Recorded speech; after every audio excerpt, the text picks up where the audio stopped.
Аз съм много авантурист. Обожавам авантури всякакви.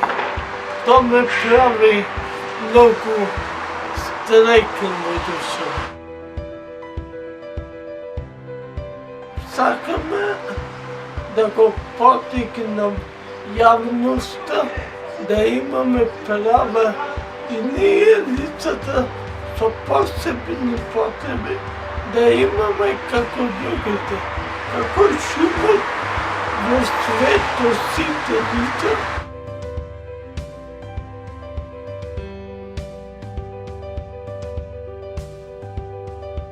Најтешко ми беше релацијата Битола-Прилеп.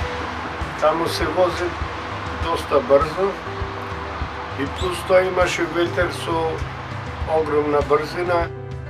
Пред се ние немаме патиште за ваква работа. На никој не му е гање.